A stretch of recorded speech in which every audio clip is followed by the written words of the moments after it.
Hello, it's Alan.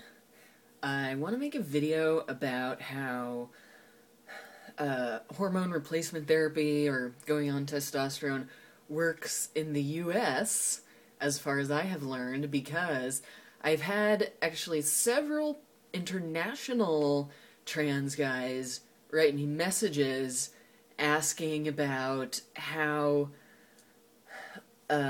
people go about getting a doctor and testosterone in the US and to what extent you can make your own choices about your treatment, because it sounds like people in maybe European countries tend to not have a lot of choice as far as I've heard. So just in case there's any other international people out there wondering or curious, I figured I might as well make a video. I don't know how useful or interesting this will be, but I'm giving it a shot.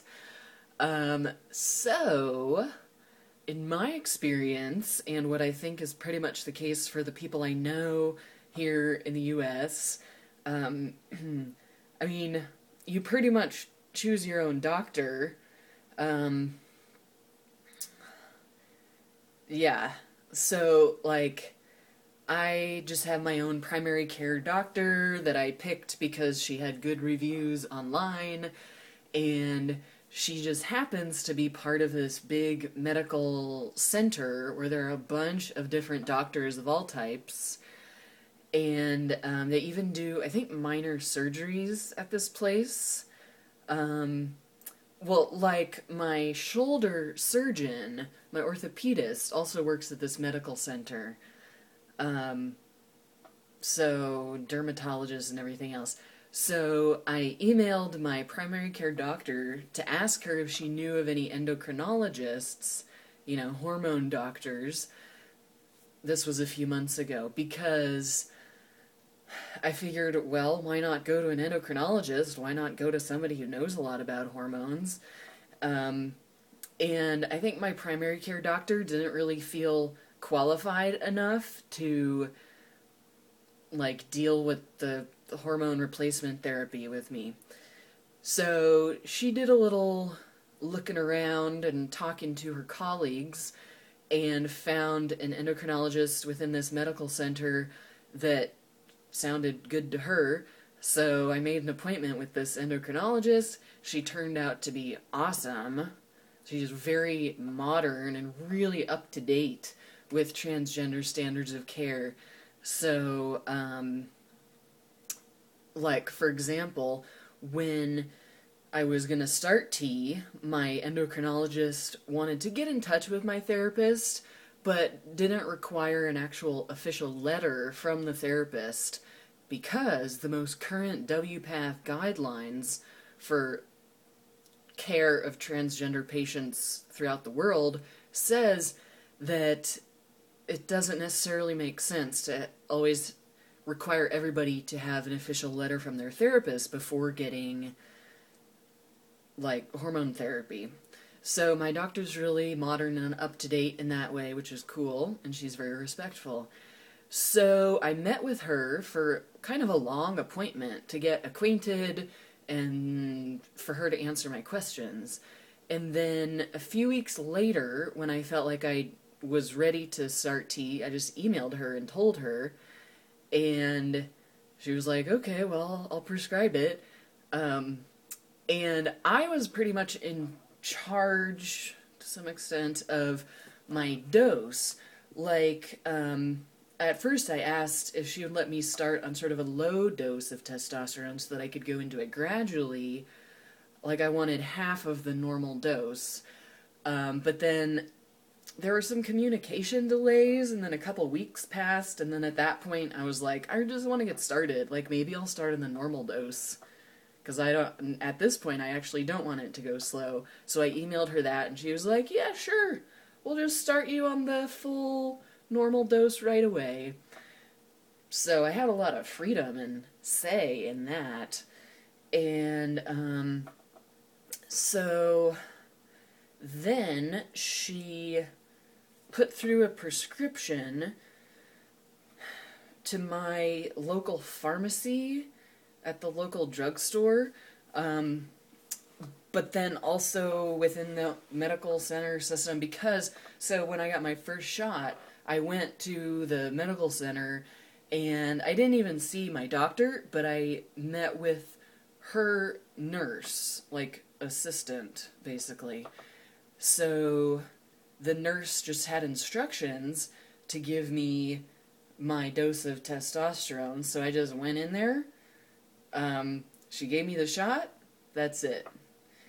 And then I also came back the following week to have her teach me how to do my own shot.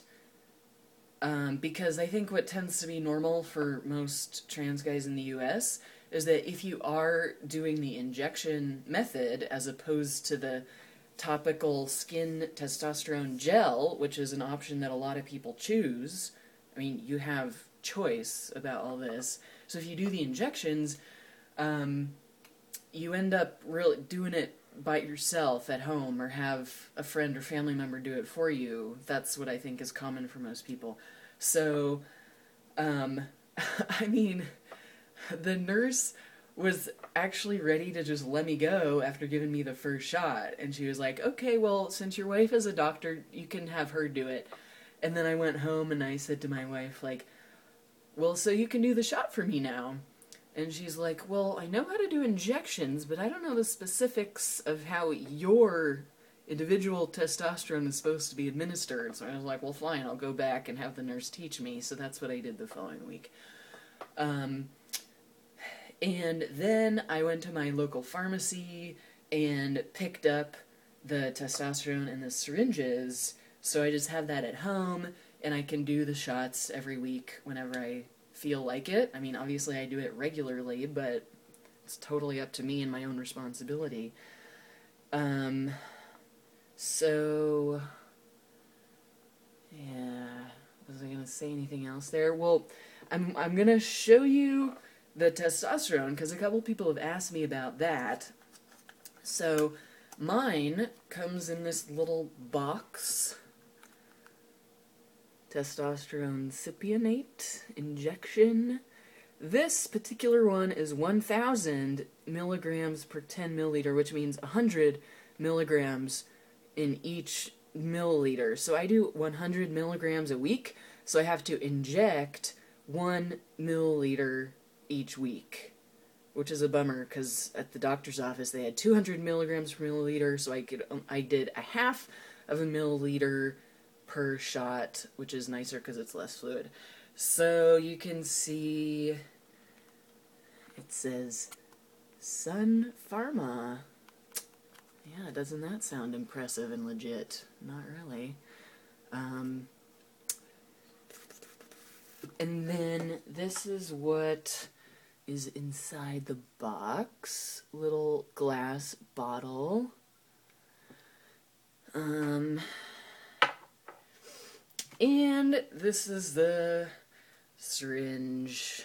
I forget if I told you guys before that when I got a whole bunch of these from the pharmacy, the pharmacist was putting them all together in a bag, and he was like, now, do you remember what gauge of needle you're supposed to get? Because I think he was like, this is big, like, because it's rare that people get big needles. I think for diabetes, I haven't seen the needles, but I hear that for diabetes, they're like way smaller in terms of the needle and in terms of this part as well. So I think he's like, what the hell? So anyway, I was like, yeah, well, that's the correct one. And he held it up to me and he's like, do you remember how long the needle's supposed to be? Like, does that look right? And I was like, yeah. And he was like, okay.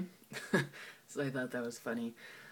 And then at that time at the pharmacy, I thought to myself, like, yeah, this is like a medieval torture instrument, but it's mine.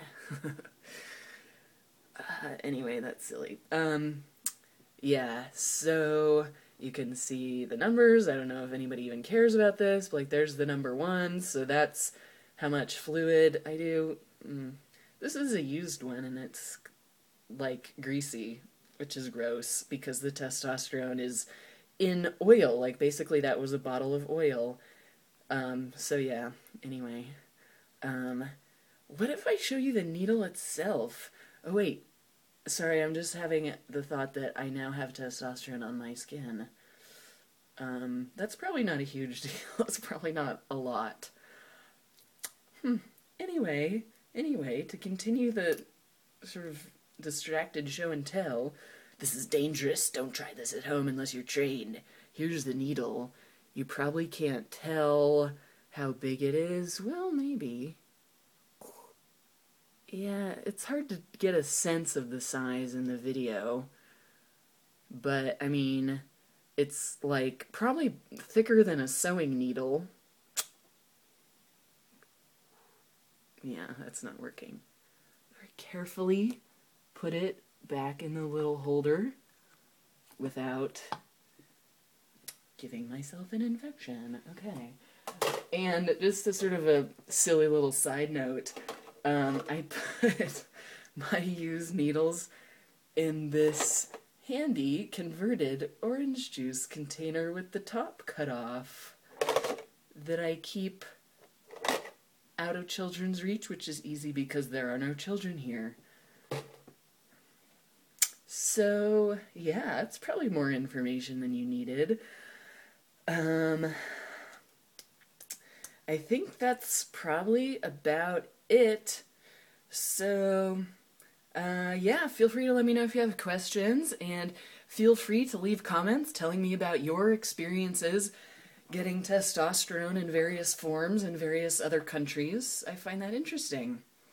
All right, thanks for watching. Bye.